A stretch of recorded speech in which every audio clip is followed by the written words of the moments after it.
Welcome to this explainer. Today, we are unpacking a highly contrarian financial philosophy that challenges, well, basically everything we've ever been taught about building wealth. Drawing directly from a fascinating interview with Robert Kiyosaki, we're going to put together a guide focusing on two incredibly controversial ideas from his framework, exactly why the traditional act of saving money is totally obsolete, and how the ultra-wealthy are actively using massive debt to build their fortunes. Okay, let's just jump right into this incredibly jarring premise, straight from the source. Savers are losers, and cash is trash. I mean, wow. It's a statement designed to completely shock the system, right? We're taught from day one that putting pennies in a piggy bank is the ultimate virtue. But this analysis argues that under our current economic mechanics, hoarding cash isn't just inefficient, it is mathematically a guaranteed losing game. So naturally, this brings up a pretty huge question. If the old rules of saving are entirely broken, what exactly is the alternative strategy? Like if hoarding cash isn't how the top 1% are getting ahead, what are the precise mechanics they're using to scale their wealth instead? To answer that, the source material gives us a roadmap, but it starts with fundamentally unlearning what we think we know about money. To kick off this guide, the source argues we've got to rigorously check the expiration date on our ingrained ideas about success. Think about it like this. You wouldn't chug a carton of milk without checking the date to see if it's spoiled, right? Well, this philosophy suggests we need to apply that exact same scrutiny to our brains. We're operating on financial information that might have been great 50 years ago, but is fundamentally expired in today's economy. Just think about the classic American dream for a second. Go to school, get a steady job, save your money, frantically try to get out of debt, and blindly throw your cash into the stock market for the long haul. We all know the drill. But the source contends that because the rules of money have entirely shifted, executing these exact steps is actually what keeps the middle class trapped in a cage of financial stagnation. To really wrap our heads around why the traditional advice of saving is obsolete, we have to rewind to a massive historical pivot. Back in 1971, President Nixon took the U.S. off the gold standard. In that exact moment, the fundamental nature of money changed forever. Money literally became debt. Because it was no longer backed by a hard physical asset like gold, governments gained the ability to print trillions of dollars out of thin air. And that relentless money printing, it drives massive inflation, completely changing the financial playing field. What that does is create a vicious mechanical cycle that severely punishes anyone holding on to cash. Step 1, the government prints trillions of dollars. Step 2, that massive flood of currency causes inflation to spike, which inevitably drives up taxes. And Step 3, the everyday folks who diligently save their money get completely crushed. Their cash just buys less and less over time. This is the core mathematical reason this framework insists that saving money in a high inflation environment is a guaranteed loss of purchasing power. Actually, the analysis points out a wild, almost unbelievable modern paradox. Banks actually penalize you for trying to save money. Because so much currency has been pumped into the system by central banks, the banks are totally saturated. They literally have too much cash, which means they don't even want yours.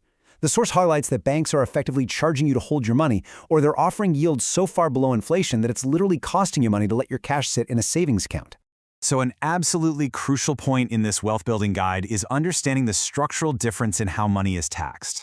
The explainer draws a super stark line here. On one side, you have employees and the self-employed who work directly for money, and they get taxed the absolute highest. The source even notes that high-earning professionals like doctors often take home less than half their income after taxes. Ouch. But on the flip side, true investors intentionally navigate the tax code. They don't work for money. They use debt to acquire assets and legally maneuver to pay zero tax. To really hammer home this alternative approach of using debt to build wealth, the source material shares a staggering real-world example from Kiyosaki himself, refinancing $300 million in debt. Now, for most of us, just owning a tiny fraction of that is enough to induce panic, right? But in this contrarian paradigm, taking on massive, calculated debt isn't a mistake at all. It is the deliberate, primary strategy used to generate immense fortune. Let's break down exactly how that mechanism works. By dropping the interest rate on that massive debt from, say, 5% down to 2.5%, the actual cost of holding that borrowed money gets sliced right in half. This maneuver doesn't erase the debt, it optimizes it. By drastically lowering the monthly expense of the loan, a massive amount of monthly cash flow is suddenly unlocked, going straight into the investor's pocket. It's a prime example of how the wealthy manage and manipulate debt to their advantage.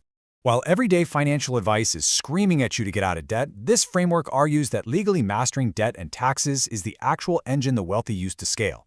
And it's not an accident, and it's not some shady loophole either. The system is fundamentally designed to reward those who use debt to stimulate the economy, like buying real estate or building businesses. And the massive reward for doing exactly what the government wants? Huge tax breaks. Let's look at the exact mechanics detailed in the source, known as the 4-to-1 step up. Imagine an entrepreneur earns $1 million. Instead of paying income tax on it, they immediately invest it into real estate. The bank, which is eager to lend against hard assets, provides $4 million in debt. Boom, now they control a $5 million asset. But here's the kicker, because governments want to incentivize providing housing, the real estate offers massive depreciation and tax incentives. This allows the investor to legally shield that original $1 million of income from the taxman entirely. When you've got massive amounts of currency being printed, this comparison highlights the highly controversial claim that debtors mathematically win. Think about it. If you borrow money today and the government prints trillions over the next decade, the value of the currency drops. This means you're paying back your massive debt with cheaper, devalued dollars. Savers get completely creamed by rising inflation, but strategic debtors effectively get rich as their debt evaporates in real value over time. Now, shifting gears from the math to the mindset for a second, the explainer notes that relying on a steady paycheck fundamentally traps you in a restrictive psychological state. According to the source, the moment you accept a paycheck, you adopt the mindset of an employee. You start craving security over freedom, and you become totally dependent on an external entity to take care of you. It's a psychological shift that inherently caps your wealth-building potential. True entrepreneurship, as defined here, isn't just about, operating a small business. It's about adopting an entirely different psychological rulebook. It is a mindset, first and foremost. It's characterized by deep internal control, distinctly different skill sets, and a bold willingness to operate without the comfortable safety net of a guaranteed biweekly direct deposit.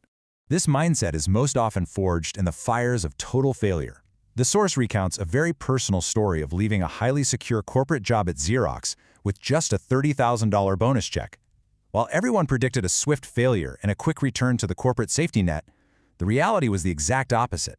Without that net, a true entrepreneur uses the sheer desperation of having absolutely no money as the ultimate catalyst to get hungrier, smarter, and incredibly focused. So a huge point in this section of the guide is separating your economies.